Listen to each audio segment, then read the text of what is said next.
Today's episode of Hidden Forces is made possible by listeners like you. For more information about this week's episode or for easy access to related programming, visit our website at hiddenforces.io and subscribe to our free email list. If you want access to overtime segments, episode transcripts, and show rundowns full of links and detailed information related to each and every episode, check out our premium subscription available through the Hidden Forces website or through our Patreon page. And remember, if you listen to the show on your Apple Podcast app, you can give us a review. Each review helps more people find the show and join our amazing community. And with that, please enjoy this week's episode.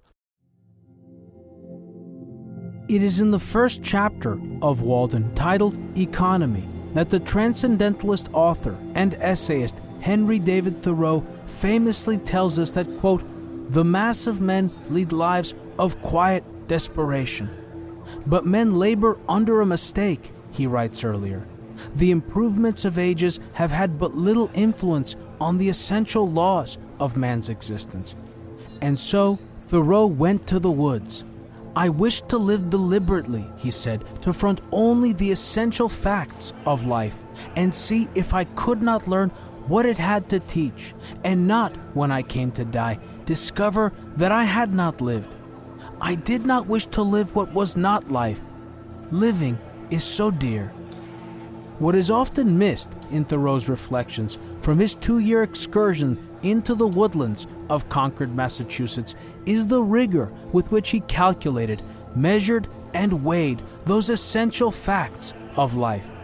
Philosopher Friedrich Groh calls Thoreau's New Economics a theory that builds on an axiom which Thoreau establishes early in Walden.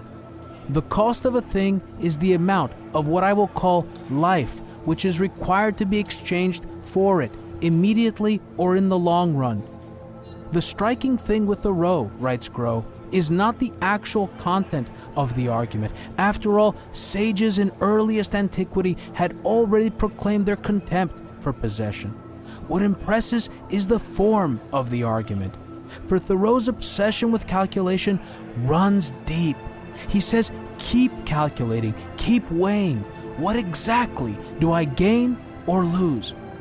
In the century and a half since Walden's publication, Thoreau's economics, his methodology for apprehending the cost of a thing by weighing and measuring it against the dearness of living, has been supplanted by allegiance to growth at all costs.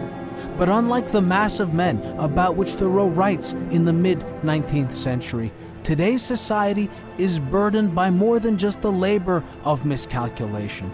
In today's hyperconnected surveillance economy, the mass of humanity has lost autonomy over that calculation, ceding authority to the commanding heights of a new technocracy that governs the behavioral forces of our primitive biology through platforms scientifically engineered for addiction, supervision, and control. This week on Hidden Forces, Cal Newport, Digital Minimalism, and Choosing Life in a Hyper-Connected World.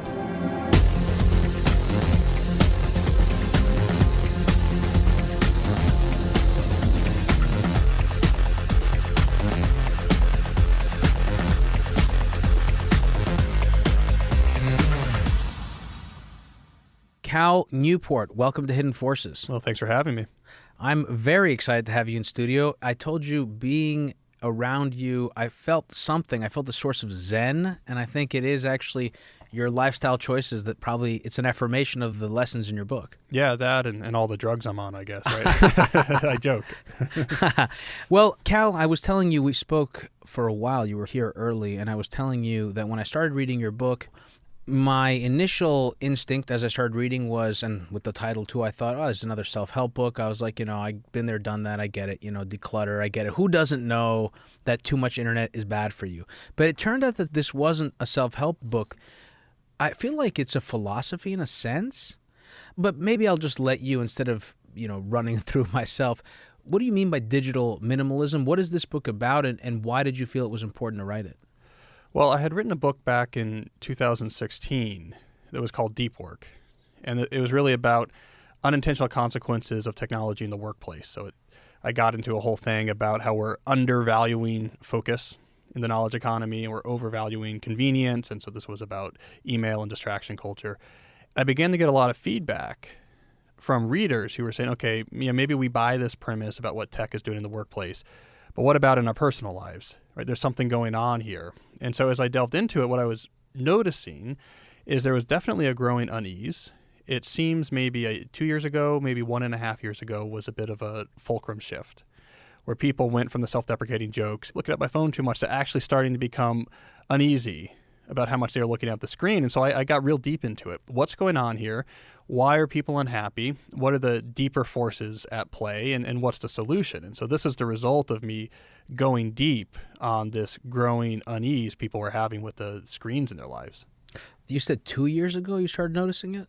Yeah. Well, so I've always been a somewhat public critic of a lot of consumer-facing technology. I famously have never had a social media account. This is something I've been writing about for a while.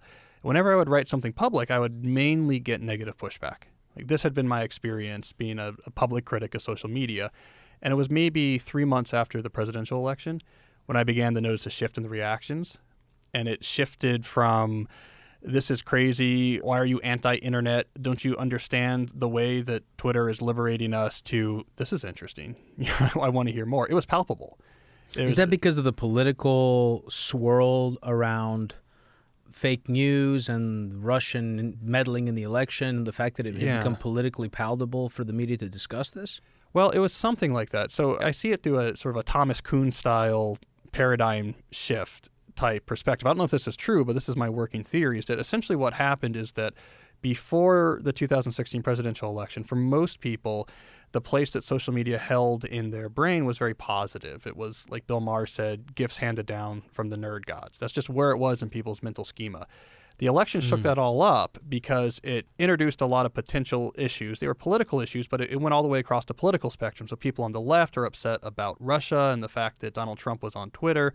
People on the right around this time are getting upset about stories of censorship and perhaps progressive politics going too far in Silicon Valley.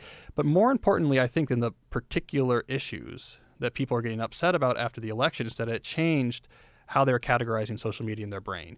From a sort of purely positive type gift from the nerd gods to something that could have flaws. I think once they actually shifted, it's like a paradigm shift in how they categorize social media in their mental schema. Once they shifted it to something that could have flaws, it was like the dam broke. That's interesting. You know, a couple of things to follow on that point.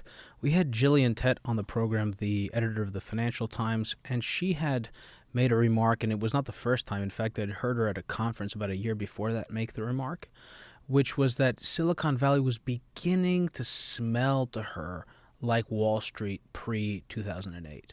And that she felt like they were getting near that point where the public was going to begin to lose their romance with Silicon Valley, or that they already had begun to lose their romance with them, and that was going to have repercussions. I think that's part of it too. Yeah, the timing works out. The allure. Well, I mean, the timing works out about right. What really happened is, if you think about like social media, for example, in the early days, it's just venture-backed. So when you're venture-backed, what do you want to do? You want users. So you're doing what you can to make this sort of an interesting experience. It's exuberant. It's interesting. And then you get to this point where those early investors say, okay, where's our 100x return? How are we going to get the 100x return? We're going to need the IPO. How are we going to get the IPO to succeed? We're going to have to get these revenue numbers up. How are we going to get the revenue numbers up? We need massively more user engagement minutes. So what really went on is, as Facebook and related companies made their shift to mobile, they had to essentially completely re-engineer the user experience away from something that was much more static and into more of the slot machine model where you're going to check this thing compulsively. And it worked in the short term. I mean, that's why Facebook's valuation got up to $500 billion. But it had the sort of self-defeating side effect, I think, of putting it into a position where people are saying, wait a second, you're too good at this. I'm looking at the screen too much. So I think you're wise that was happening at the same time that people first learned to also criticize social media because of the political aspects. So they maybe went too far in the re-engineer towards compulsive use at the same time that people were recategorizing these as services that could have flaws. You bring those two things together and there's a groundswell out there. You know, interesting. You keep mentioning things that set off light bulbs in my head. The thing about the investors pushing Facebook to increase profits because they want their 100x return. That brings up a question of incentives. We did an episode on moral economics dealing with exactly this point, and I think that is a great segue into Thoreau's New Economics. And I want to take a quote from your book. You write, philosopher Frederick Groh calls Thoreau's New Economics a theory that builds on the following axiom, which Thoreau establishes early in Walden. The cost of a thing is the amount of what I will call life which is required to be exchanged for it, immediately or in the long run. The striking thing with Thoreau is not the actual content of the argument. After all, sages in earliest antiquity had already proclaimed their contempt for possessions. What impresses is the form of the argument, for Thoreau's obsession with calculation runs deep. He says, keep calculating, keep weighing. What exactly do I gain or lose? And that came to me now because there is a maniacal obsession with profits and with growing GDP. If you really step back and think about it, it's so stupid and it's almost hard to understand. I wonder if a future generation will look back and actually will struggle to understand how we got to this place where this is how we value the world, where economic externalities, because we can't measure them, which are the most important things, are the ones that have the least value because they can't be priced within our system. Well, Thoreau, very early on, sort of understood this argument. And that's what's amazing, I think, about Walden, which is always misunderstood. It's like a book about nature. This is a book about nature appreciation. It's actually a relatively sophisticated mashup of philosophy and economics. I mean, the test that Thoreau was doing when he went to Walden is what he wanted to do was calculate precisely how much money does it take per week to make sure that I'm at the subsistence level, that I have a place to live, I'm not cold, and I have food to eat. And then he went backwards and did the math and said, okay, so how many hours per week would I have to work in order to generate this much money? Okay, so everything beyond there in some sense is optional. So now we can start to weigh, what am I getting in return once I add each extra hour on top of the subsistence level of labor? And so what he was actually trying to do was quantify some of these externalities that you're talking about. Because the way he saw it was your life force, your moments of your life is one of your main resources. And so you should quantify it and say, what am I getting in return? If I'm working 20 extra hours a week, okay, I want to capture that because I don't need that to have a house. I don't need to have food. So what am I getting for it? Okay, I'm getting Venetian blinds or I'm getting a copper pot, right? So he was really trying to make this quantitative argument that is fundamentally minimalist, but also has a sort of sophisticated economic foundation to it. And that, I think, is where he derived the insight that the mass of men lead lives of quiet desperation. Yeah, he was talking about mortgages, right? What he was seeing in Concord, the Concord area in Massachusetts, is that all these people he knew were taking on these massive mortgages to expand their land holdings, because the maximalist argument says if 100 acres makes me $100 profit, and then if I have 200 acres, I'm making $200 profit. So I need to grow and I'll take on these mortgages. But what Thoreau was noting is, yeah, but that extra 100 acres is going to require another 30 hours of work each week. And so is that worth it? And so the quiet desperation he was talking about was the people he had seen around him, the people he had grown up with, who were trading their life force essentially for more of this profit. And when he did the calculations, he said, this is not an even trade. I mean, his favorite analogy is, what's the point of buying the wagon that gets you to town 20 minutes faster once a week if it requires 2 extra hours of work that week, right? You actually were better off taking the longer walk and saving the extra labor. And that's the point of the weighing and the calculating. It's about bringing a mathematical rigor to a philosophical question. Yeah, and that's the first and longest chapter in Walden, is called Autonomy, and there's data tables in it. Could we say that digital minimalism, by your estimation, is another way of saying how to live life intentionally or with intention? Well, so the minimalism idea is one that is ancient. I mean, Seneca talks about this. It goes through Thoreau and, of course, in the modern times. Mm-hmm. And it does come back again and again to this idea that focusing your intention or your energy on a small number of things very intentionally, net is probably going to leave you better off than trying to spread that energy thinner over many more things to return less values. And this shows up in all sorts of different aspects of life. So I'm applying it to our digital world because that's new right now and people are suffering, but we're familiar with it from the last few decades in the world of possessions. We're familiar with it in terms of the philosophical or even religious world and trying to understand where your energy should go. So it's an old idea that I'm applying to a new place, which is, paradoxically, if you ignore things that could bring you some value, to put that energy on the things that you know is going to bring you a lot of value, you're better off. So we did another episode with Rebecca Goldstein, which was really on the question of what makes life worth living. Yeah. And I think that comes up a lot in your work, and to the point about weighing and calculating. And you also make this other great point, and we'll get to that also, which is that computers are multi-purpose machines, and there is something to learning to use devices for application-specific purposes, going from a computer to an ASIC or something like that, right? Yeah. You also, in the book, talk about optimization, and I think most people think about optimization in terms of technology. How do I, get the most out of my technology? Yeah. That's kind of what you're saying, get the most out of my technology, but you run it through a rubric. Can you explain to me what that means when you talk about optimization? So I'm thinking about digital tools the same way that, say, a skilled artist or a skilled laborer would think about their physical tools, which is this is something that I'm using to solve a particular problem, and I want to get the biggest return out of my tool use possible. So if you're an artist or a sculptor, let's say, you really understand how the different chisels work and what's the best way to use it.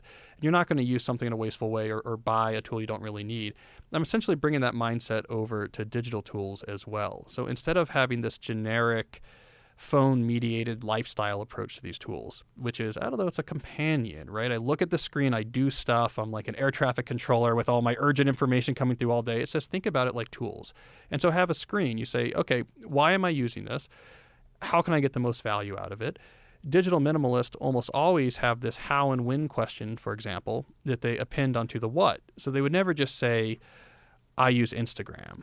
Right, because there's some reason for I just use Instagram and leave it at that. They would say, how do I use Instagram? When do I use Instagram? Right? So they're thinking about these things from getting a return on investment perspective. If this piece of technology can really help me, I want to be really careful about getting as much of that value as possible while avoiding as much of the cost as possible. Just like a farmer looking at a new piece of equipment would say, it's not just that I need the hay baler. Like I really want to figure out what's the way to run this so that it's not going to, use up all of my diesel fuel or be way too expensive. And yet, I think so many of us, maybe not you, but so many of us have experienced that you just want to just take the technology to its limits and see how much can you do with it, to the point where it defeats the purpose of the initial use. You mentioned Instagram. That reminded me, I love taking pictures. I've taken pictures. Interestingly enough, when I was thinking about this interview, I thought about, yes, I was connected as an adolescent because we had internet. We were one of the first families I know of to have high-speed internet in the home, broadband. But in college, the only connectivity that I had beyond Ethernet was Napster. We didn't have Wi-Fi. Facebook wasn't invented until 2004. I was at NYU. We didn't get it then. So we didn't have YouTube or any of that stuff. And so I started using Instagram at some point, and I was taking pictures, and I realized that I wasn't enjoying it. I lost the interest in it because it was no longer about the picture. It was about the likes. Yeah. It was about the likes. Yeah. And not to be too doom and gloom about social media, but that was re-engineered. I mean, this was the big innovation. This was the innovation that was going to get the revenue numbers where they needed to be, which is social media can't just be about posting information about yourself and seeing what your friends are up to.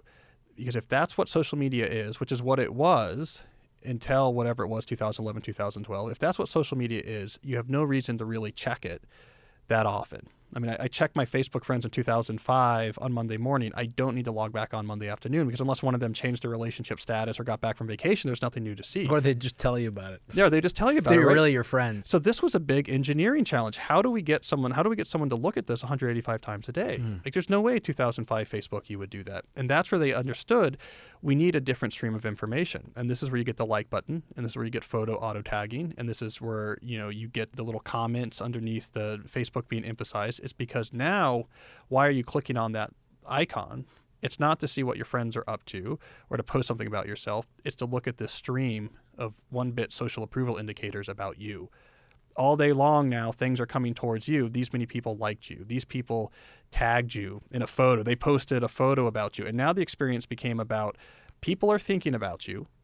And if you click on this, we'll show you evidence of that, which is exactly exploiting psychological vulnerabilities. And this is what transformed people from, hey, this is fun. I sometimes go on here to see what's going on with my high school friend into, why am I looking at these things all day? It was a brilliant stroke of sort of business engineering. It's what made them worth so much money, but it's something they re-engineered well after the fact and is arbitrary from a user perspective. Positive reinforcement. I wonder also how important unpredictability is in that feedback. You made a point about that. I want to pose that as a question for you to answer, but I also want to make the observation that we use social media from the user's perspective. It's interesting to consider that there is a very small number of human beings sitting in some physical location in Silicon Valley that are running these social experiments from a server that they control. Yeah. Well, I mean, you have to imagine that the way it is, the like button is not in the interest of the users. The like button is in the interest of the people who own those servers. And more of social media is on that part of the equation. And that's the shift, I think, that was starting to make people uneasy, is that I see now we're starting to add features that are not about user acquisition. It's about exploitation of the existing user base. And I think that makes a lot of people uneasy. I want to bring it back to this point about intentionality, and I also want to pull a quote from your book. It's another one from you here. The source of our unease is not evident in these thin sliced case studies, but instead becomes visible only when confronting the thicker reality of how these technologies as a whole have managed to expand beyond the minor roles for which we initially adopted them. What's making us uncomfortable, in other words, is this feeling of losing control. It's not about usefulness, it's about autonomy. So intentionality and then also this idea of reclaiming control, I think is interesting. I think that also feeds back to your point about multi-purpose computers versus application-specific devices and tools. I wonder if you have considered, probably have, that part of this is that the human brain, we are multi-purpose machines. We are computers. And that if we offload that universal function to another universal computing machine and don't simply use our machines and our devices in application-specific ways, that we cause detrimental harm to ourselves that would not be possible otherwise, irrespective of the complexity and usefulness of a device. Well, I think that's true. I mean, this is part of how we got in trouble with our current technological situation, is that, in particular, what we were offsourcing to these devices and services was sociality. Now, that's an incredibly complex thing. It's vitally important to human beings. It's a huge part of our species' success. There's millions of years of evolution behind how the human social systems work in our brain, and it's very specific how it functions. Now, when you say, let's just offload this into some service that a 20-year-old came up with in a dorm room and completely reinvent how socialization happens, you got to expect that's going to cause the same type of problems as when we started engineering processed food. Like, oh, we don't need to trust food cultures. Let's create, potato chips. And you look up and we have an obesity epidemic. It's the same thing. If you take something that's so human, like how we socialize, and say, let's start just messing around with this. Let's mess around with how it works. Let's move more of it to computers. Let's digitize it. Let's just trust that, kids in an incubator in San Francisco are going to be able to re-engineer the foundation of the human species' success from scratch, and that's going to go okay, is hubris. But at the time, it seemed, hey, why not? Are you familiar with Nassim Taleb's concept of anti-fragility? Yes. So is there something to be said about that as well, that because our brains require being used in a particular way, they would atrophy otherwise? Is there also something to be said about that? And do you think that's driving, not specifically atrophy, that word, but this concept that I'm mentioning is part of the phenomenon that Jean Twenge writes about in her book about Generation Z? Yeah. And devices and mobile connectivity? Right. So, I mean, what you're asking, in other words, is what's going to happen to our brain? Is going to atrophy or have other effects? Yes. Are we seeing an impact on the brain that we haven't seen in other populations specific to that generation because of the way that they've used machines? One thing we're seeing is these drastic rises in anxiety and anxiety-related disorders. Right. You can read the literature. The signal, I think, has only become stronger since I've written this book. So I've kept up with the literature since then. And what you typically do when you have an effect like Gen Z's massive rise in anxiety and anxiety-related disorders is you have to explore lots of hypotheses. One of the hypotheses is that it's smartphones and social media, but there's a lot of other ones too. Those other ones are falling by the wayside. I mean, they're falling left and right, while the support that it is almost certainly smartphones and social media causing this anxiety has only strengthened, even in the 8 months or so since I submitted the manuscript for this book. And so I look at Generation Z as a canary in the coal mine, because they're taking this independent variable, which is time spent socializing digitally versus other ways, and they're pushing it to an extreme, which is typically what you might do when you're trying to understand what the effect is of this variable on the dependent variable, which in this case is mental health. So you look at the generation that's pushing this behavior to the extreme, and they are. I mean, Gen Z is moving almost their entire social lives to digital interactions, and they're getting an extreme reaction, which is drastic rises in anxiety and anxiety-related disorder. So to me, that indicates that you're messing around with something powerful. So when you start introducing these sort of dopamine-driven digital interactions into the social sphere, there's a cost to pay. And so we see that, okay, for them, it's really big, right? The anxiety goes way up. But for everyone else, there's probably this background hum of anxiety that people just become used to, which actually doesn't need to be there. This might be more recent than we realize. We're just used to it. But it's being caused because we're not using our brain in the way that they were meant to be used. Another thing I want to just throw out there is I do think there's got to be some element of that anxiety that is driven by the loss of control, which brings us back to that point. Not only you have less control in general, but you also have less control over feedback. We talked about feedback and uncertainty about when the dopamine rush is going to come back. But this point about sociality is also extremely important, and I think it also dovetails into this notion of solitude, which is a big part of the book. Talk to me a little bit about that, the importance of solitude, and maybe we can start by defining what that is. Well, the definition of solitude I use, which I adapted from another book called Lead Yourself First, which is about solitude and leadership, is that solitude is freedom from inputs from other minds, which is a little bit different than people think about it informally, right? Informally, people think solitude has to do with physical isolation. So if I'm on top of the mountaintop, I'm in solitude. If I'm in a crowded coffee shop, I'm not. But the useful definition has nothing to do with your physical location. It has to do with your cognitive state. So if you're processing something that was generated by another mind, you're not in solitude. If you're not, in other words, you're alone with your own thoughts, then you are in a state of solitude. So does that include traffic, like walking on the street in a crowded coffee shop, right, or in the subway, right? I mean, if you're not processing input from another mind, so you're not listening to something, reading something, or looking at something on your phone, you're in a state of solitude, where you can be on a mountaintop and looking at, a phone at a Twitter feed or something, and you're not in solitude. But I mean, for example, because I think there are studies, I don't have them to cite them now, but I think there are studies that show, many studies, that walking in nature is very different for your cognitive health than walking in a city. Yeah. And that some of that has to do with simply the amount of information that you're processing. For example, drivers, pedestrians. And there's something there to be said about those are decisions, that car is moving because it is being driven by a person, and that is information being sent to you by another mind. Does that fit in also? Yeah, it might. The research you're talking about is to work on attention restoration therapy, which does was show, part of probably one of your previous books. I have written about it before. Yeah, the famous experiment there was done in Ann Arbor, where they would randomly split the subjects into walking through the Arboretum or walking through downtown Ann Arbor. And there are some more positive effects you got being in the Arboretum. And there are effects there. And maybe, right, you could maybe build a more complicated model of solitude in which what you're interacting with in the cityscape is controlled by other minds. And that might be true. But I think the more general point here that I think is important is that we know from philosophy and literature and now science that time alone with your thoughts is really important.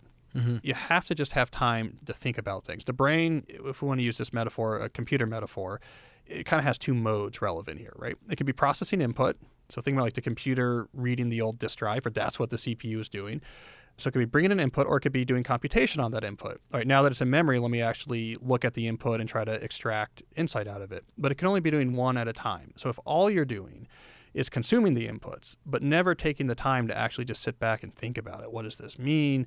What does it have to do with my life? What's going on with my life? What is there an insight? If you don't give those cycles, where it's just you processing internally your input, there's lots of negative things that happen. And this is what I think is happening with Generation Z when they have zero solitude, is the brain is fritzing out. Right. You're not actually processing the data. You're collecting it, but you're not processing it and putting it to some kind of order and making use of it in some kind of fundamental way. Yeah. So this is important for both professional insights and self-reflection.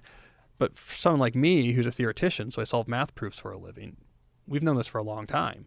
Oh, you got to get your hours in. You got to get your hours in of walking and thinking. There's no Sure. other way to make progress on a math proof. So we're sort of familiar with it. Yeah. But I think in other fields, people aren't. And then there's the personal insight aspect, which is really important too. I mean, you can't develop as a person without actually spending time thinking about yourself as a person. And some of our most sort of revered leaders historically have this aspect to their life. Yeah, so a few things, because I think your subtitle to this chapter was When Solitude Saved the Nation, and you have a story of Lincoln. We should get into that. But a few things I want to just mention. I wonder, it sounds like you'd probably agree, that people, academics and creative people certainly, who at least make their money and their career in the creative arts, probably already know this and understand this. Certainly any writer knows that you need to be in quiet circumstances, disconnected from the world in order to do your best writing. Yeah. Right? Yeah. But even just to get the ideas. I mean, if you're Even a just the novelist, idea. yeah, you need to be away from the computer as well. Right. We were talking about Warren Buffett. Warren Buffett schedules massive amount of unstructured time. That was a big shock, interestingly enough, to Bill Gates when Bill Gates learned about that. Yeah, because Bill Gates tries to consolidate that into these He was about think weeks. optimization, Yeah. but optimization in a different sense, in the way that we most think about it, not in the way you write about it. But this also reminded me of an experience. I am the survivor of a brain tumor, which had caused dementia in my life, and I had progressively severe symptoms. After my surgery, I had a sudden reacquisition of memories, and I had this actual very conscious experience of stitching together a timeline and processing all this information that had been blocked off, basically partitioned in my brain. So I think that, I mean, I understand this intuitively, experientially, and also just, intellectually.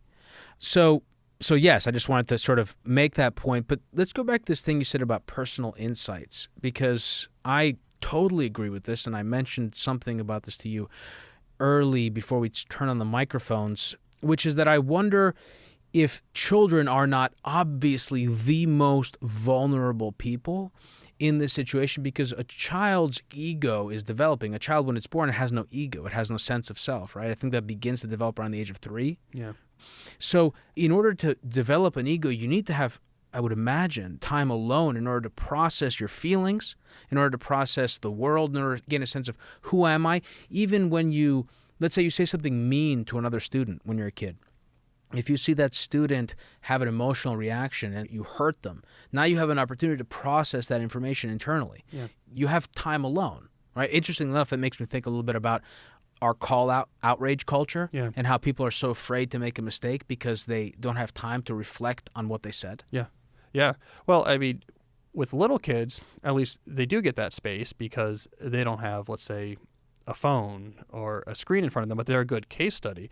I think where we start to see the problems is what happens when you're 13 or 14, right? And there's so much self-development that happens. Oh, my God. And if you don't have time, you have to go out, go to the party, and you say the wrong thing, and then these people get mad at you, and then you get upset, and then you spend the weekend brooding, and you really think about it, and then you come back the next week, and all this type of self-development. So much. That's how you become an adult. And it requires, I don't know, you could probably quantify it, how many hundreds of hours of self-reflection cycles are needed. You take that away, I mean, you're crippling an entire generation's ability to actually develop their own adult sense of self. So true. You're right. I think it's way more important when you're going through puberty. Yeah. I mean, that's when everyone becomes self-conscious. Yeah. That's an interesting fact, right? Yeah. Well, I think this is why the most alarming thing we're seeing is not just the anxiety-related disorders among teenagers, but actually the rise in suicide attempts, hospitalizations for self-harm. Which is how we figured out that this is not just self-reporting going up because we're more comfortable for mental illness. The numbers of hospitalizations for self-harm skyrocketed. And as far as we can tell, it's because you take away this solitude, you take away this time to experiment and figure out what you're about and what you're not about, and you put it all on a public stage where people can tear each other down. There's no room for mistakes. You also miss out. You need to see facial reactions. You need limbic consonance, which is where you actually begin to actually mirror speech patterns and intonations and pacings, right? Probably like what we're doing right now. Our brain knows how to do this. We're looking at each other's body languages. We're looking at facial expressions. Sociality is very, very hard. And so our brain is set up so that we practice it a lot, but you get almost no practice for this if your interactions are text going back and forth on the screen. So a few other interesting points. One, I 100% agree with you, and I've found that in-person interviews are a gazillion times better. I almost never do remote interviews unless there's some breaking news situation, which is extraordinarily rare, or some incredible guest that I have tried for a year and I cannot get otherwise, right? But that is so rare to happen because it's so much better. Another thing that's interesting, our crazy, over-medicated, over-technologized society is also what would be the term, plastic-sized. We have this obsession with cosmetic upgrades and surgeries and things like this, and Botox has become so popular, and Botox diminishes your capacity to form empathic impressions, to mimic the other person. You talked about limbic. What was your... Limbic consonance. Yeah, I mean, I don't know if that's exactly what you were saying, but that sort of made me think of that, right? Yeah. Again, this kind of brings us back to what do we value, right? What is important to us? Is what's important to us not having wrinkles on our face, or is what's important to us being able to connect deeper with the person we love? Yeah, and we've known this answer forever, right? I mean, what humans need, we've known this since the history of civilization, once people first started trying to write down wisdom traditions, right? I mean, you need connections with family, close friends, and communities. You need to have responsibility that you take on that gives you a sense of purpose, and you need some enjoyment, if possible, of activities whose quality is intrinsic, that helps you see that there's whatever it is, meaning and quality in the world that exists despite, let's say, hard circumstances in your life. We know these are the things you need. We've known this through all the wisdom traditions, and so I don't know why we try to reinvent this. We're never going to circumvent it. So interesting. You keep making me think of other things. Just to put an additional nail in that point around the Botox and the facial expressions, anyone who's looked at a baby knows babies are so responsive to your facial expressions. You know what I mean? Yeah. And you can see it right in the face of a newborn child. But you mentioned something, I don't remember what it was now, I think it was responsibilities and things like this, and that reminded me of Industrial Society and Its Future, Theodore Kaczynski. I told you I did an episode on this, and that I've been in touch with the warden of the Colorado Federal Penitentiary in which he is housed. Mm-hmm. And he's, of course, the Unabomber, and he wrote that manifesto. And so much of it dealt with what he called the power process, right? This need by the human animal to impact its environment in order to derive meaning from life. Right. Well, it's an interesting point, right? I mean, that does show up, right? We know about that. We know about that drive, but it can mean different things. So Kaczynski saw it in this sort of negative light that we have to keep impacting the world and changing the world, that we have this drive to do it, and by doing so we make the world worse, right? So he was saying, I mean, in terms of the power process, he was putting it in a positive light. His point was that we've lost the power process in society today. In the technological future, there will be no power process for the human animal, and that everything will be catered to us, and we will lose all meaning of life. Life will have no meaning because we don't actually support our own existence. Well, okay, so that then resonates. So I haven't read his manifesto, at least anytime recently, but those same type of ideas come up quite a bit, right? I mean, even what I cite in my book, for example, is I even talk about is sort of a philosophically minded woodworker. I mean, he's talking almost from a neurological perspective to get at the same power process idea that there's this drive to manipulate the physical world with our hands, like literally with our hands, and see changes reflected. Matt Crawford writes about this too in Shop Class as Soulcraft is Shop Class as Soulcraft. Maybe I have that backwards. But this drive to, our brain wants this because it had to spend a lot of time evolving to do this because, again, being able to manipulate the physical world with our hands was necessary for our species survival. That's how we got tool use. And so something as simple as I'm manipulating a real object. I'm sawing this piece of wood. I'm sanding it. The joints actually fit together. There's now a new artifact in the real world that I created. I really learned doing the research for this book that that's fundamental. Whereas I talked about in a previous book, the drive for craftsmanship. And in the previous book, I had said, it doesn't really matter if it's digital or not. People just have this drive to actually have skills and produce things of value. Researching this new book, I really got turned around a little bit and saying, actually, this is not exactly equal. There's a fundamentally human drive for the analog. So it's not just to create things, it's to create things with our hands, to actually see our intention reflected in the concrete world in sort of a cryoperception style. I actually can now feel, move, and move this thing around. And so this power process idea, I think, is that he's on to something there. He's not on to something with his solution. Right. Well, he was a terrorist. He was the Unabomber. Yeah. Over decades, he was sending parcel bombs in the mail. But there was a lot of great thinkers. I mean, this is a bit of an aside, but I've been on a kick recently really reading a lot of the great 20th century thinkers on technology and philosophy and society. And there was a lot of great thinking happening in the 20th century, especially the first half of the 20th century, on these type of issues. And this is sort of a big loss that happened, is that big think techno-philosophy. We've sort of lost it from the academy over the last 30 or 40 years. It got taken over by these sort of much more scholastic technological determinism theories that get down into really trying to understand these sort of minute interactions between different groups and the technologies and what services they serve, which is, I guess, interesting, but almost unfollowable for someone who's not a high priestess of this type of thinking. But we used to have these big thinkers who were taking the type of disoriented thoughts that Kaczynski had and treating them with systematic seriousness. And I've been rediscovering a lot of these thinkers, and it's a really rich field, like trying to understand these interactions. And people have different ideas. But kind of the conclusion to this aside is part of what I've been trying to do, let's say with this book or my last book, is step back and say, okay, I'm a computer scientist, and who better to say, let's start interrogating the way that these technologies are interacting with our culture. And that what I'm hoping to get people back to is not some particular solution or necessarily you have to agree with the way I see things, but let's get back to a culture in which we seriously interrogate these issues and have serious thoughts about what does this mean? What does it mean for our culture? What's the right way to conceptualize, let's say, a smartphone? I mean, these are crucial conversations, and I think we abdicated them for the last 15 or 20 years. Well, I mean, in the case of Kaczynski, he lived in isolation, which is very abnormal. You know, it suggests that there was some issue there in terms of empathy. And so there was that, obviously, his capacity to inflict harm, but he was also extraordinarily paranoid, and that came across in his writing. But, you know, through all that haze, there was an elemental understanding about the long-term force of technology and what it would cause humanity to have to confront invariably in such an early phase that, of course, Bill Joy quoted it in his famous Wired article in 1999. But when you spoke about craftsmanship in your book, it was really cool, Cal. You know, Jimmy Sony introduced us, and he thought you were going to be perfect for the show, and you really are, because not only do so many of these concepts interact with so much we've already done, but you cite so many of our guests. We had Simon Winchester on the show. Oh, excellent. And, you know, half his latest book on precision engineering was really about craftsmanship. Yeah, I read that book. Yeah, and he had mentioned that glass blower, right? If he had some glass blower in like Fort Lauderdale, Florida, like the greatest glass blower on earth. Yeah. You know, who blows glass anyway? Yeah. But can you get more craftsmanship than that? Yeah. You know what I mean? It's like pottery making. Yeah. Like on steroids, though. Yeah. I don't know if you have any thoughts about that, but I want to go back. We kind of went a little further out there, which is great, but I want to bring it back to this point about Generation Z and solitude. Was there a critical moment where the walls of solitude broke down in our society that you can identify? I mean, it's recent.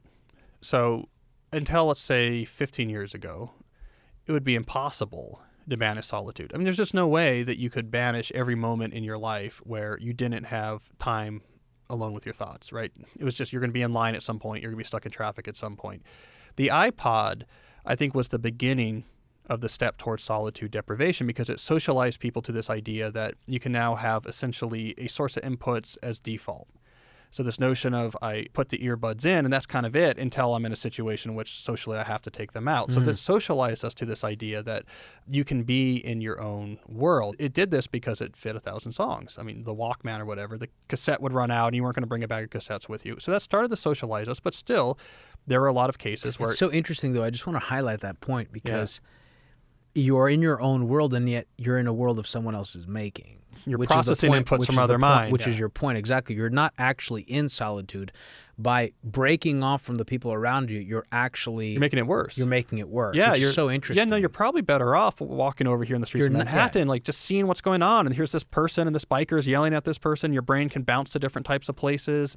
Yes, once you take that out, and you're in your own world, you lose solitude. So the iPod got us 50% there, and then obviously it was the consumer-facing smartphone, sort of the non-business case like iPhone and onwards, and the advent of the cellular infrastructure that allowed you to have wireless access everywhere. So now the last places where it would be weird to have your earbuds in, like you're in the bathroom or in the church pew or something, those places now you could get solitude breaking because you can glance at a screen, and the screen has ubiquitous high-speed wireless internet. So it's iPod was 2007, 2012 is where we start to get near, like getting close to ubiquity in the U.S. So we're talking 6 years. We've had this experiment of trying to banish solitude. And they want to put contact lenses with AR functionality into our heads. AR is going to eat the whole world. That's so scary. Yeah. So did you take a cab over here or did you just walk? I walked. Okay. Do you take cabs at all in New York? Yeah. So you know how they have those screens that sometimes just play in your face? Yeah. That sometimes makes me angry. Like when I can't shut it off, I get really angry, and it reminds me of things that I've read, accounts of people who first encountered outdoor advertisements that were in neon lighting. You know, they were so angered by the assault of this advertisement in the middle of their routine. Yeah. They felt like it was an obstruction. Yeah. Well, there's this great book. Matthew Crawford wrote this book.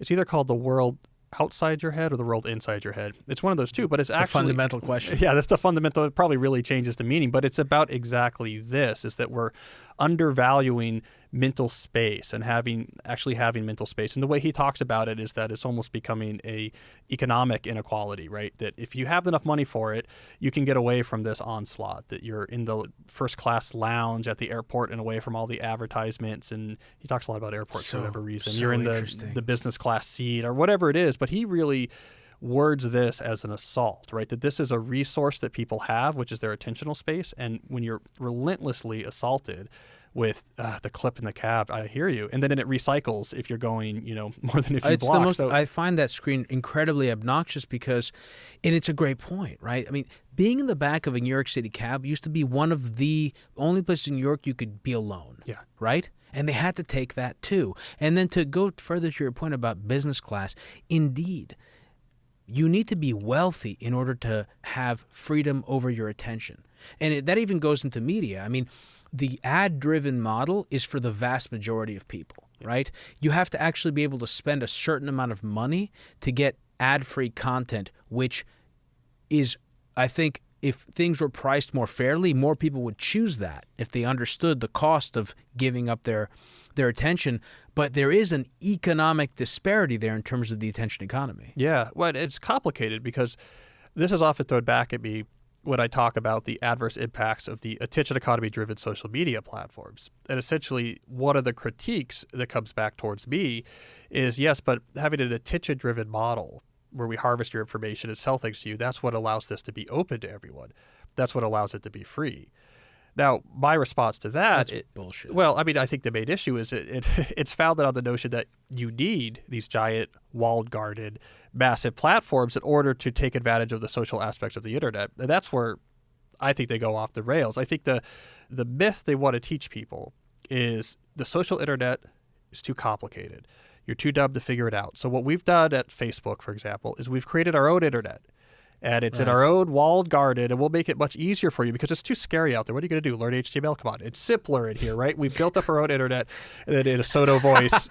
By the way, we're going to watch HTML. We're going to watch everything that you do, right? So in some sense, like creating this walled garden, the temptation became impossible to resist the temptation to exploit people once they were stuck in your maze, right? And so I'm one of these old school internet nerds, even though I'm not that old, but old enough to remember the old internet. I'm one of these internet nerds to say, we already have everything we need to connect with people, express ourselves, and find interesting information using the internet. We don't need Internet 2 existing on private servers because we know when you try to do that, it creates all of these other problems. They're kind of unavoidable. You have everyone in this walled garden, and you're a public company. You have a fiduciary responsibility. Okay, we have to kind of exploit the people once we're here, right? I mean, it's like if you're a publicly traded amusement park company, you have to raise the concession prices because that's a way that you have people trapped and you can make some money, and your shareholders aren't going to like it if you don't. But we don't need it. That's kind of the point, is we have the internet, right? I mean, it's already there. Well, that goes back to your point about the innovation that Facebook stumbled upon, or maybe stumbled upon is the wrong word, that they were compelled to make when they went public, and this focus on the positive reinforcement and this large behavioral experiment. I want to make a plug for one of our episodes because you reminded me of it with HTML and this walled garden. We did an episode on the history of the early internet, really the history of the web. And it's ironic that the web started off being a liberation from the walled gardens like AOL, right? And now we've gone back to that. And that also, I think, brings us back to a conversation we were having before we turned on the microphone, which is Hashgraph. You're aware of Hashgraph. You've been in touch with Lehman Baird. You found this independently. You may have heard about it from this show, but it's definitely something I would love to talk to you about in our overtime. But to bring it back to the thing we were talking about before, which was the critical moment in the breaking of the walls of solitude. You mentioned the iPod, and then eventually the cataclysm, the iPhone, the deluge, right? Yeah. And with the iPhone, people forget this, and I had forgotten this, and you made it apparent in your book, which was that the unique selling proposition of the iPhone was not that you would have the internet in the palm of your hand. I remember also when Steve Jobs showed rich HTML, I was like, well, that's pretty. That's cool. I don't have to go on a BlackBerry, but who gives a shit? Yeah. I don't care. I'm not going to read the New York Times on my phone, but being able to listen to music and have someone call me while I'm listening to music, to go that's back to cool. the song when you're done. Yeah, people forget. Like, the main pitch was you have your Nokia Razr and your iPod both in your pocket. That's too much stuff in your pocket. Can't we combine these? And like Nokia tried it with the rocker. Motorola Razr. Nokia. Motorola, not Nokia. I had a Motorola. And there's like the rocker, they tried it. And yeah, so Jobs was a minimalist though. Right? He was a minimalist. His idea was, what do people love to do? Let's make that experience better. People love music. People have been making phone calls for 100 years. I can make those experiences better. This notion that we need a new model of existence in which, again, we're in air traffic controller mode, constantly looking at the information, scanning the skies, that was not on his radar. Well, yes, you're right. He was a minimalist. And another gripe I have with Apple is that since his passing, it's become more cluttered. Everything's become more cluttered on Apple. I think they're guilty, though. I think they're feeling guilty. I think the screen time features, I mean, Apple's in this interesting position because they don't directly profit off of attention. And I think they're feeling guilty about it. You think they're feeling guilty, or do you think they're saying this is an opportunity where we can stick a fork in some of these platforms that make their money off of the attention economy? We have the platform, the hardware platform with the software and the operating system, and we can make this a point of differentiation because we're not Android, we're not Google. Well, I'm trying to figure it out, right? But adding the screen time features, I think it's a really interesting play. I'm trying to unwind this play, right, where they've added these native features where you can now see how much you're using the phone, right? Which is going to lead to less phone use. And so you're right. I mean, maybe this is a more Machiavellian play. But how much of their income is derived from your using maniacally their phone? Well, that's the thing. Very little, right? But maybe more than we think, right? Because why do you need to upgrade? Why do you need the better camera? Because, I have to Instagram all of the photos. Maybe. Why do you need... I mean, I think they're torn. I don't know. I'm looking at this from the outside. People have been upgrading their iPhones since day one. They've wanted to upgrade them since day one. They haven't accelerated their desire to upgrade, have they? Well, but the original upgrades were about internet speed. Right? I mean, the original upgrades was and about... hardware, fancier hardware, more beautiful hardware. More beautiful hardware, and the internet connections would actually work. But now the upgrades, if you look at all the ads, it's about self-expression, which is sort of, code for portraying yourself on social media. I can't figure it out. But remember, iPod too, though, remember, I mean, they had this, you mentioned in your book, that black silhouette. It was a fashion statement to have a new I agree with that. New iPod. Yeah. So there's an aesthetic piece to it as well. So I don't know what Apple is thinking. But anyways, I think it's interesting. And it is a bit of a sort of kick towards the groin of some of these attention economy companies that live on their platform. I mean, Android can't put these features in. Exactly. Yeah. That's what I think it's about. I think it's a competitive move. I mean, maybe I'm cynical, but I don't think so. Yeah, maybe it's branding, Yeah. But hey, I'm glad they're doing it. Yeah, I agree if they follow through and it's not just words. Like, I'll give you an example. I've never enabled Siri, but I consistently find that they make a change to their operating system and then Siri gets somehow moved into some application with a different feature to toggle it on or off, and it's default on. Yeah. So, I'm very wary of these tech companies. I don't, I know people that are like, oh, Apple, it's, I trust it. I don't trust them. But, let's go back to what we were describing before, because there's a part in this book, a chapter in this book, and I do want to get into your digital detox, and we'll probably get into that for our subscribers. But you talk about this attention resistance movement and practicing attention resistance. Can you tell me what this is? And there's also another term that you throw in there, which is you should learn to approach these networks with what you call zero-sum antagonism.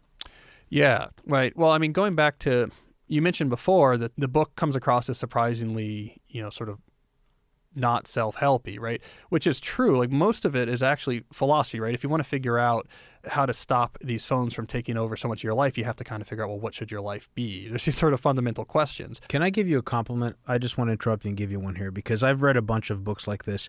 So you're right about this, but I would even take the point further. I've read other books like this, and you get a sense, and especially if the authors have done a lot of other books like this, and you've done a number of books, so it could have easily happened to you. You get a sense that the author has done a lot of research specifically for this book, and this book is sort of derives specifically from that. This didn't feel that way. This felt like it came from a very rich wellspring of knowledge that you have amassed over a lifetime. And I think that is a testament to perhaps the lack of connectivity that you bring into your life and the amount of solitude you spend thinking and processing and having really interesting, unique thoughts that aren't cookie cutter. Yeah, well, I mean, that's the reality of life of a nonfiction writer, especially idea nonfiction, is that you read all the time. To the point where maybe it's too much, but I mean, if you want to be in that particular game, this is the hidden reality of it, is that you're reading constantly. Just always reading, always taking things in, which I love. But it feels more unique now than I think it used to. But to go back to the attention resistance, the way I was trying to set that up is that, so the book is mainly philosophical because it has to be, right? If it's about regaining autonomy and understanding how to rebuild a life in which technology helps you do what you value, you have to kind of get into the philosophy of, well, how do you do that? What do people value? What's the best way to use technology? But the attention resistance chapter is one and two places where we say, okay, now let's get a little bit more brass tacks in some sense. So the attention resistance is my term for the group of people that are out there, the sort of loosely organized community who are really into figuring out how to use rules and high-tech tools to basically circumvent the attention economy's attempts to capture their attention. So they need something out of Facebook, right? Some group or something, let's say. And like, how do I get in there? How do I surgical strike in there, get the value out of this free Facebook group without giving up 50 minutes a day on average or whatever? Or how do, if I'm an artist, how to use Instagram to get creative inspiration without checking it for a couple hours a day? Or how do I use YouTube to look up my handyman videos? Like I want to rewire my whatever, and YouTube will have instructions, but I don't want to get lost in the feed.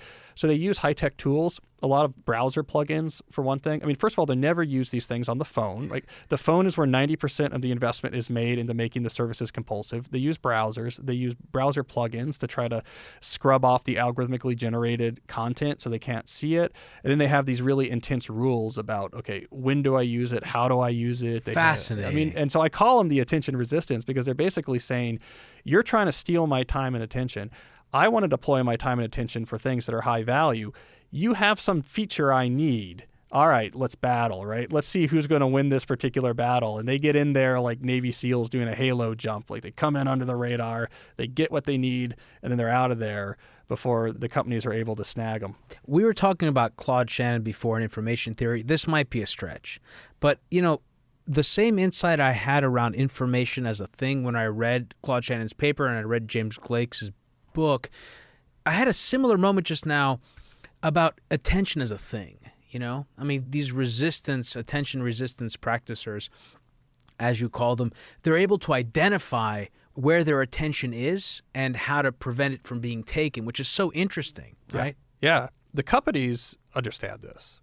So Douglas Rushkoff, who I admired, his writing has had a big influence on me. He has a good storyline he tells about this, right? So you have a growth-driven economy, which we've had ever since. It goes back to the medieval ages, right? This idea that we have a growth-driven economy, which you have to have once you're based on money lending. So I need to borrow money to build my company. Now I have to pay it back with interest. So we have to grow. The economy has to grow. And the storyline he tells is essentially what happened is, you know, to grow, you have to find new stuff. You need new resources. We kind of ran out of physical resources. And the big insight that was had during the first .com boom, and especially then when we had the echo boom, was attention. We could see it like oil. And we can measure it like oil. I mean, the unit there is not barrels, it's user engagement minutes. But they've seen it quantitatively for a long time. This is why the stock market was so excited about the growth of the digitally mediated attention economy, is that this was new lands to conquer. These were new mountains under which you could mine out new minerals. So the economy could keep growing, not because we found the new natural resource to extract out of the ground, but we found that people have X number of attention minutes every day that are being wasted if we could monetize those. And so the last 10 years of stock market growth was driven in part by these companies getting really good at mining this new resource. I mean, Facebook is worth almost twice as much at ExxonMobil at the peak of that. So they see it. The companies see attention as a thing. You know, I don't think it was a stretch, because the important insight with Shannon was that he was able to quantify this thing that before was sort of ethereal. Yeah. And I wonder to what extent we may be well served if we can find a way to quantify attention. Yeah. And will that allow us to be able to measure it and value it properly and bring us back to Thoreau's economics, calculating and weighing? He was counting hours, right? Hours of labor was his metric. Nowadays it's minutes because we're minutes of engagement. But it is being quantified. You could look up Facebook's quarterly investor reports. I mean, that is right in there. You did a great job in the book of bringing in the Amish, right? Because they, interestingly enough, are not Luddites. They're not against technology. They're just simply very intentional about how and when they use it, right? Right. I mean, I learned more about the Amish from Kevin Kelly, who spent a lot of time among the Lancaster Amish at a certain point in his life. The way he talks about it is like, you'll be surprised. If you really want to go spend time with the old order Amish, like in Lancaster County, you'll be surprised right away. So the story he tells is he pulls up and a kid goes by on rollerblades. There's solar panels. The moms are using disposable diapers, on their kids. And because they don't have an anti-technology rule, they have an intentionality rule, which is in that particular community is everything. The strength of the community is everything. And so when a new technology comes along, they essentially say, well, let's test this thing out. We'll have one of our Amish alpha geeks try it. They'll try a cell phone. They'll try a car. The local Radio Shack guy. Essentially, yeah, that guy. And we'll see, does it make the community stronger or does it make it weaker? And that's how we decide whether or not to use it. And so they're incredibly intentional. They value that way above convenience. And so the maximalist attitude that a lot of us have right now, this common in our culture, is the opposite, which is if something brings me any value or any convenience, I better bring that into my life. Right? If I don't, it's like someone's taking that from me. There is a romanticism to this philosophy, and I mean that in the historical sense of the term. And we live in an age of futurism, which, again, digital maximalism. And to bring it back to Jimmy, he did a great job introducing us because, one of the tenets that I wrote in private, I don't think I ever put it out in public, when I had the idea for Hidden Forces, was that I wanted to show that was technologically competent, which didn't lose the humanity and the romance and the qualitative. We did an episode on phenomenology for this reason. But there's something else in what you were saying there about the Amish, something I didn't know that you brought up in your book, which is that when the Amish come of age, they have to leave. They have to leave the community and go live outside and make a decision, as I understand it, about whether or not they want to return. So I think there's something so incredible in that. We talked about this point about choice earlier, but I want to emphasize it again because I think that we live in a culture and in a society where we value optionality. People want to have their options open. They see as closing options as being bad. Yeah. But in fact, I would make the argument that choosing, the act of affirming or committing to something, is an indication. It is proof positive that you have volition, that you have autonomy, that you have agency. Yeah. And I think that the act of choosing, it reveals what matters. Yes, it's intrinsically valuable. Yeah. The act of choosing itself has a value that is orthogonal to the actual topic measure. What is it that we're choosing behind? What do I care about? What do I don't care about? Put aside the particular topic matter. Just that autonomous action of choosing, this is important to me, and I'm going to put energy into this. This is less important. I'm not.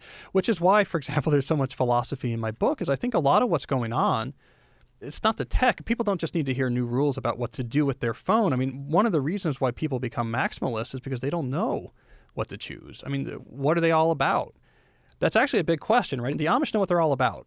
So it's easy for them to say, I don't care that a car is really convenient. We're all about community. If we have cars, people go away on the weekends.